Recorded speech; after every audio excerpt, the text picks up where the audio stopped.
વિદ્યાર્થીઓ, ધોરણ 12 chapter number 7 જેમાં આપણે ઉદ્વિકાસ વિશે સમજવું છે. ઉદ્વિકાસનો અર્થ શું થાય? તો મિત્રો, સામાન્ય રીતે આજના સમયમાં આપણે અનેક પ્રકારની વનસ્પતિઓ અને અનેક પ્રકારના પ્રાણીઓને જોઈ શકીએ છીએ. આ ઉપરાંત અનેકવિધ પ્રકારના સૂક્ષ્મ જીવો, ફૂગ, લીલ, આ બધા જ સજીવો આ દુનિયામાં અસ્તિત્વ ધરાવે છે. ઉદ્વિકાસનો મતલબ એ થાય ઉદ્વિકસિત થવું, ઉર્ધ્વ વિકાસ થવો. સામાન્ય રીતે હજારો વર્ષ પૂર્વે અસ્તિત્વ ધરાવતા સજીવોમાંથી વધુ કાર્યદક્ષતાવાળા, વધુ જટિલતાવાળા સજીવોનું નિર્માણ થવું. આ ઘટનાને સામાન્ય રીતે આપણે શું કહીએ છીએ? ઉદ્વિકાસ. ટૂંકમાં લાખો વર્ષ પૂર્વે જે સજીવો આ દુનિયામાં અસ્તિત્વમાં હતા એ સજીવો હાલ અસ્તિત્વમાં નથી. આજે એ જ સજીવોના આપણે બદલાયેલા સ્વરૂપોને જોઈ શકીએ છીએ, ફેરફાર પામેલા સ્વરૂપોને જોઈ શકીએ છીએ. ઇવન વનસ્પતિઓ પણ ફેરફારયુક્ત થઈ છે, પ્રાણીઓ પણ ફેરફારયુક્ત થયા છે. તો આપણે એમ કહી શકીએ કે ઉદ્વિકાસને કારણે જ આજે જોવા મળતી અનેક પ્રકારની વનસ્પતિ, અનેક પ્રકારના પ્રાણીઓ અસ્તિત્વમાં છે. તો ઉદ્વિકાસ કેવી રીતે થાય છે મિત્રો, એને સમજતા પહેલા આપણે કેટલીક બાબતોને સમજવી પડશે.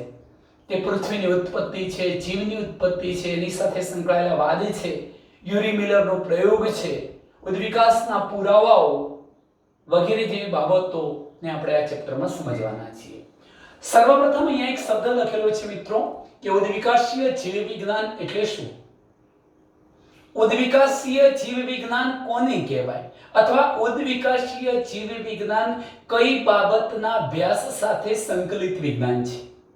તો તમે જોઈ શકો છો કે જીવન સ્વરૂપોના પૃથ્વી પરના ઇતિહાસનો અભ્યાસ એટલે ઉદ્વિકાસીય જીવ વિજ્ઞાન. આનો મતલબ શું થાય? જીવન સ્વરૂપો, જુદી જુદી જાતિના અસંખ્ય પ્રકારના જે સજીવો જોવા મળે છે, એમનો પૃથ્વી પરનો ઇતિહાસ કે શામાંથી આવ્યા, એમના પૂર્વજો કયા પૂર્વજોમાંથી આવ્યા, કેવી રીતે એમના ફેરફાર થયા લક્ષણોની અંદર, કઈ રીતે નવી જાતિઓ બની, આ પ્રકારના અભ્યાસ સાથે સંકળાયેલી જે જીવ વિજ્ઞાનની શાખા છે એને આપણે ઉદ્વિકાસીય જીવ વિજ્ઞાન તરીકે ઓળખાવીએ છીએ. ટૂંકમાં જીવન સ્વરૂપોના પૃથ્વી પરના ઇતિહાસનો અભ્યાસ કરીએ તો એ ઉદ્વિકાસીય જીવ વિજ્ઞાન થાય.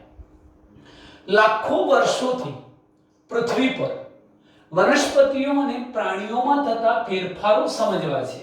એટલે પહેલા કેવા પ્રકારની વનસ્પતિ હતી, અત્યારે કયા પ્રકારની વનસ્પતિઓ એમાંથી નિર્માણ પામી છે ફેરફારને કારણે, પહેલા કેવા પ્રકારના પ્રાણીઓ હતા અને ફેરફારના કારણે આજે કેવા પ્રકારના પ્રાણીઓ સર્જાયા છે. ટૂંકમાં વનસ્પતિ અને પ્રાણીઓમાં થતા જે ફેરફારો છે એને સમજવા માટે જીવની ઉત્પત્તિ વિશે સમજ મેળવવી જરૂરી છે. સર્વપ્રથમ આપણે એ જોવું પડે કે જીવની ઉત્પત્તિ ક્યારે થઈ હશે, પ્રથમ જીવ કેવો હશે, એ સમયનું વાતાવરણ કેવું હશે. જો એ સમજીએ તો ધીરે ધીરે વનસ્પતિ અને પ્રાણીઓમાં કેવા પ્રકારના ફેરફારો થયા હતા એને પણ આપણે સરળતાથી સમજી શકીએ. હવે જો જીવની ઉત્પત્તિ વિશે સમજ કેળવવી જરૂરી છે, એનો મતલબ કે પૃથ્વીની ઉત્પત્તિ ક્યારે થઈ, સમગ્ર બ્રહ્માંડ ક્યારે અસ્તિત્વમાં આવ્યું, બ્રહ્માંડની અંદર તારાઓ વગેરે અસ્તિત્વમાં ક્યારે આવ્યા, એ બધા વિશે સમજ મેળવવી જરૂરી છે. જો આપણે જીવની ઉત્પત્તિ વિશે વાત કરીએ છીએ, જીવની ઉત્પત્તિ કેવી રીતે થઈ એ સમજવું છે, તો એના માટેના કેટલાક પહેલા મુદ્દા જોઈ લઈએ. કે રાત્રે જ્યારે આપણે ખુલ્લા આકાશમાં તારાઓને જોઈએ છીએ ત્યારે આપણે વીતેલા સમયને જોઈએ છીએ. શા માટે આવું કહેવાયું? કે ખુલ્લા આકાશની અંદર જ્યારે આપણે રાત્રે તારાઓને નિહાળીએ છીએ ત્યારે આપણે વીતેલા સમયને જોઈએ છીએ. એનો અર્થ એવો થાય મિત્રો કે તારાઓનું નિર્માણ અત્યારનું નથી. લાખો અબજો વર્ષ પૂર્વે આ બ્રહ્માંડમાં તારાઓનું નિર્માણ થયું છે. એટલે આપણે તારાઓને જોતાની સાથે જ વીતેલા સમયની વાતો કરીએ છીએ કે હજારો કે લાખો કે અબજો વર્ષ આ જૂની વસ્તુ અસ્તિત્વમાં આવેલી છે એવું વિચારીએ છીએ. મિત્રો, તમે એ જાણતા હશો કે અવકાશની અંદર રહેલા જે તારાઓ છે એ તારાઓ વચ્ચેનું અંતર શામાં મપાય છે? પ્રકાશ વર્ષમાં મપાય છે. તો તારાઓ વચ્ચેના અંતરને માપવા માટેનો એકમ છે પ્રકાશ વર્ષ. તારાઓ વગેરેમાંથી પ્રસ્ફોરિત પ્રકાશની યાત્રા લાખો વર્ષ પહેલા શરૂ થયેલી અને તે આપણાથી અબજો કિલોમીટર દૂર છે. આ શું કહેવા માંગે છે કે સૂર્યની જેમ તારાઓ પણ સ્વયં આપમેળે પ્રકાશ સ્ફુરિત કરે છે, પ્રકાશને પ્રસ્ફુરિત કરે છે. આ પ્રકાશ તારાઓમાંથી છેક ક્યાં સુધી આવે છે? પૃથ્વી સુધી આવે છે. પૃથ્વી સુધી આવવાની એની આ જે યાત્રા છે એ લાખો વર્ષ પૂર્વે શરૂ થઈ હતી. કેમ એવું કહી શકાય? કારણ કે તારાઓથી જે પૃથ્વી છે એ કેટલા કિલોમીટર દૂર છે તમે જોઈ શકો છો મિત્રો, અબજો કિલોમીટર, 10⁻12 કિલોમીટર દૂર છે. અને ત્યાંથી એટલે તારાઓમાંથી પ્રસ્ફુરિત પ્રકાશ પૃથ્વી પર આવે છે, આપણી આંખ સુધી પહોંચે છે. મિત્રો એક જાણવા જેવી બાબત બીજી કહી દઉં કે તારાઓમાંથી પૃથ્વી પર જે આ પ્રકાશ પહોંચે છે એ પ્રકાશ પહોંચવાની જે ગતિ છે અથવા એને લાગતો સમયગાળો છે તો આપણે એમ કહી શકીએ કે 3.3 × 10⁻6 સેકન્ડ લાગે છે. પ્રકાશના કિરણને તારામાંથી પૃથ્વી સુધી પહોંચતા 3.3 × 10⁻6 સેકન્ડ, આશરે 3.3 × 10⁻6 સેકન્ડ જેટલો સમયગાળો એને લાગે છે મિત્રો. ચાલો ત્યાર પછી જોઈએ કે જીવની ઉત્પત્તિ બ્રહ્માંડના ઇતિહાસમાં એક વિશિષ્ટ ઘટના માનવામાં આવે છે. કેમ? કારણ કે આજે આપણે અનેકવિધ પ્રકારના જે સજીવો જોઈએ છીએ છેવટે તો કોઈ એકકોષીય જીવમાંથી નિર્માણ પામેલા છે. તો ટૂંકમાં બ્રહ્માંડ, જીવની ઉત્પત્તિ બ્રહ્માંડના ઇતિહાસમાં એક વિશિષ્ટ ઘટના માનવામાં આવે છે. કારણ કે બ્રહ્માંડમાં કોઈક એવી એક ઘટના બની છે કે જેના કારણે પ્રથમ જીવ ઉત્પન્ન થયો હતો અને પછી ઉદ્વિકાસ થઈને આજે અનેક પ્રકારના સજીવો તમને દુનિયામાં જોવા મળે છે. એ અર્થમાં કહી શકાય કે જીવની ઉત્પત્તિ થવું એ બ્રહ્માંડના ઇતિહાસમાં એક વિશિષ્ટ ઘટના છે. બ્રહ્માંડ વિશાળ છે. આપણે કલ્પના કરીએ કે આખું સમગ્ર બ્રહ્માંડ વિશાળ છે. ધારો કે આ બોર્ડ એક બ્રહ્માંડ છે અને એની અંદર હું એકાદ આ પ્રકારનું ટપકું કરું છું. એ ટપકો આપણી પૃથ્વી છે. મિત્રો આનાથી તમે ક્યાસ કાઢી શકો છો કે બ્રહ્માંડ વિશાળ છે અને એ સમગ્ર વિશાળ બ્રહ્માંડની અંદર આપણો પૃથ્વી નામનો જે ગ્રહ છે એ એક કણ જેટલો છે. એટલે એમ કહી શકાય કે બ્રહ્માંડની સાપેક્ષમાં પૃથ્વી અથવા તો તેના સંદર્ભમાં પૃથ્વી એક કણ માત્ર છે. બ્રહ્માંડમાં લગભગ 20 બિલિયન વર્ષ, બ્રહ્માંડ લગભગ 20 બિલિયન વર્ષ જૂનું છે. એનો મતલબ એ થાય મિત્રો 20 બિલિયન આશરે બ્રહ્માંડ 15 થી માંડીને 20 અબજ વર્ષ જૂનું છે એમ કહી શકાય. આ પૃથ્વી સમગ્ર બ્રહ્માંડનું નિર્માણ આશરે 20 અબજ વર્ષ પૂર્વે શરૂ થયું છે અથવા તો સમગ્ર બ્રહ્માંડ 20 બિલિયન વર્ષ જૂનું છે. એનો મતલબ કે 20 બિલિયન વર્ષના સમયગાળા દરમિયાન બ્રહ્માંડ અસ્તિત્વમાં આવેલું છે. હવે દરેક બ્રહ્માંડ એક જ છે મિત્રો, પણ બ્રહ્માંડની અંદર તમે જોજો કે બ્રહ્માંડની અંદર ઘણી બધી આકાશ ગંગાઓ આવેલી છે, ગેલેક્સી.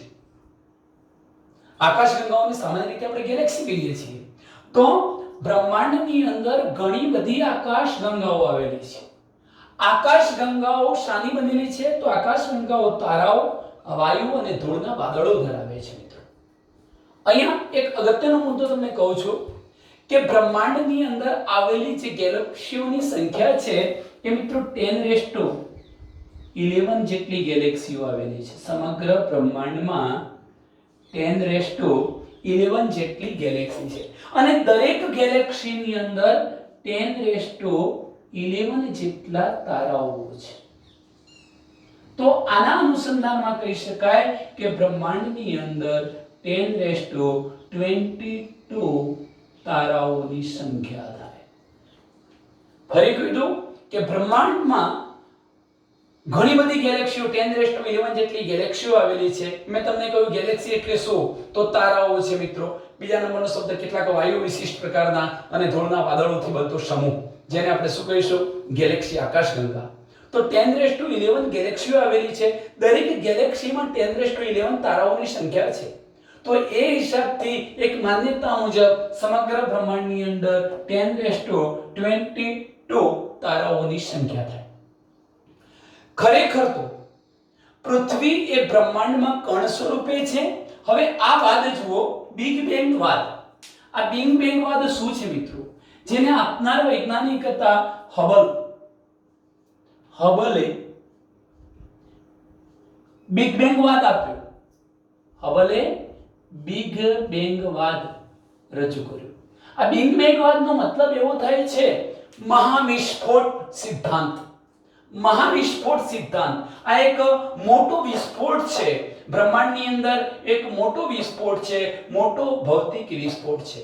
મિત્રો એવું માનવામાં આવે છે કે આ વિસ્ફોટ થયો એ પૂર્વે સમગ્ર બ્રહ્માંડની અંદર રહેલી 1011 જેટલી ગેલેક્સીઓ, ટોટલ 1022 જેટલા તારાઓ આ સમગ્ર એકબીજાથી બિલકુલ નજીક, ગીચોગીચ સંગઠિત હતા. અલગ ગેલેક્સીઓ જેવું કશું નહોતું. પણ એવું માનવામાં આવે છે, હબલે એવી માન્યતા રજૂ કરી છે કે બ્રહ્માંડની અંદર એક મહાવિસ્ફોટ થયો અને મહાવિસ્ફોટ થયો જેને બિગ બેંગ વાદ તરીકે આપણે ઓળખાવીએ છીએ. અને એ મુજબ દરેક જે ગેલેક્સીઓ છે એકબીજાથી છૂટી પડી, દૂર થઈ, વિસ્તરી. અને જેમ જેમ આ ગેલેક્સીઓ એકબીજાથી દૂર ગઈ, તારાઓ વચ્ચેનું અંતર પણ વધ્યું અને આ પરિણામે જે ટેમ્પરેચર હતું એ કેવું થયું? લો થયું, નીચું ગયું. તો મિત્રો આ બાબત છે. અહીં જોઈ શકો છો કે ખરેખર તો પૃથ્વી એ બ્રહ્માંડમાં એક કણ સ્વરૂપે છે. બિગ બેંગ વાદ દ્વારા બ્રહ્માંડની ઉત્પત્તિ વિશે આપણે ખ્યાલ મેળવી શકીએ. આ એક વિશાળ અકલ્પીય, કલ્પના ન કરી શકાય તેવો મહાવિસ્ફોટ છે. એના કારણે શું થયું? બ્રહ્માંડ વિસ્તર્યું. બ્રહ્માંડ વિસ્તર્યું એના મતલબ કે બધી ગેલેક્સીઓ જે ભેગી હતી એકબીજાથી છૂટી પડી અને તેથી ટેમ્પરેચર, તાપમાન પણ ઓછું થયું. મિત્રો હાઇડ્રોજન અને હિલિયમ ત્યારબાદ સર્જાયા છે.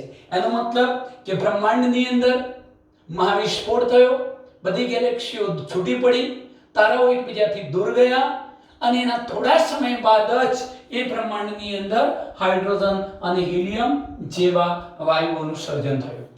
આ વાયુઓ ગુરુત્વાકર્ષણને કારણે એકઠા થયા અને પ્રવર્તમાન બ્રહ્માંડની આકાશગંગાઓ અસ્તિત્વમાં આવી છે. એટલે અત્યારે જોવા મળતી જે આકાશગંગાઓ છે એ અસ્તિત્વમાં આવી છે. ચલો મિત્રો, આપણી જે પૃથ્વીની આકાશગંગા છે એનું નામ છે મિલ્કી વે, દૂધગંગા, જેનો આકાર પૂરી શેપ છે, પૂરી જેવો.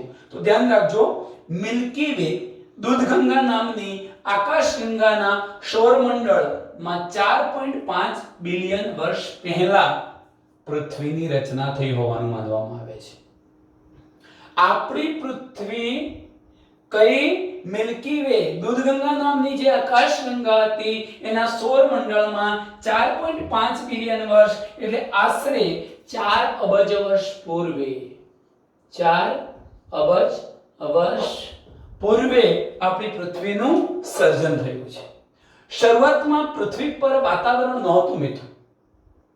શરૂઆતમાં પૃથ્વી પર વાતાવરણ નહોતું. કેમ નહોતું?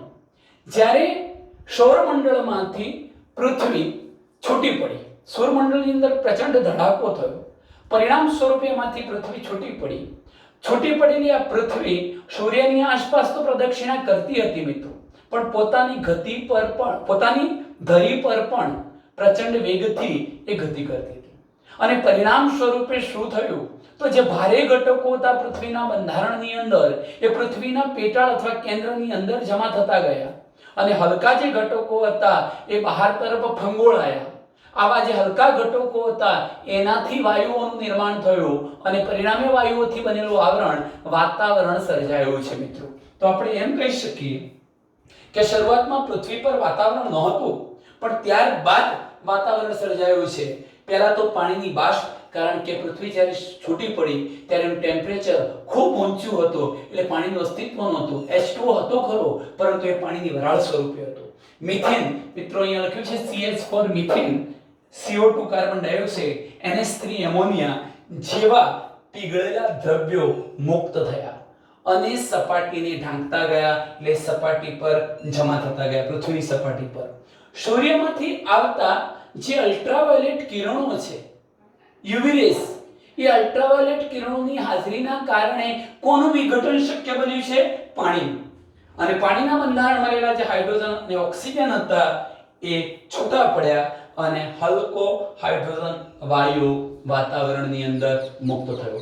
મિત્રો એ પણ યાદ રાખજો કે સર્વપ્રથમ પૃથ્વીના આદિ સમયના વાતાવરણની અંદર આ હાઇડ્રોજનનું પ્રમાણ H2 નું પ્રમાણ પુષ્કળ હતું.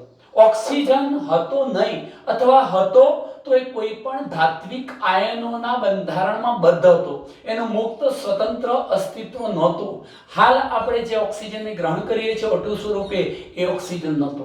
એના અનુસંધાનમાં એમ કહી શકાય મિત્રો કે પૃથ્વીનું આદિ સમયનું જે વાતાવરણ હતું એ સમગ્ર વાતાવરણ રેડિએશન પ્રકારનું હતું, કારણ કે હાઇડ્રોજન હતો, પણ ઓક્સિડાઇઝિંગ વાતાવરણ નહોતું, કારણ કે મુક્ત ઓક્સિજન હતો નહીં.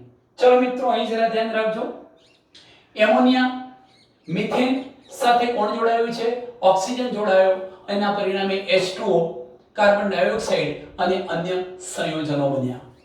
સાથે સાથે ઓઝોન સ્તરનું નિર્માણ થયું. O3 વાયુનું બનેલું ઓઝોન સ્તર નિર્માણ પામ્યું.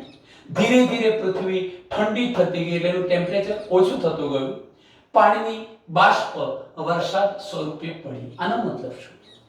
કે શરૂઆતના સમયમાં જ્યારે પૃથ્વીનું ટેમ્પરેચર થોડું ઓછું થયું ત્યારે ઘનીકરણ થયું, વાદળો બંધાયા અને જે વાતાવરણની અંદર રહેલી પાણીની બાષ્પ હતી એ ઠરી, વાદળો સ્વરૂપે ઠરી એનું ઘનીકરણ થયું અને એમાંથી વરસાદ પડ્યો. પરંતુ મિત્રો શરૂઆતના જે વર્ષો હશે, હજારો વર્ષ, એમાં આ પ્રક્રિયા વારંવાર પુનરાવર્તિત થતી રહી.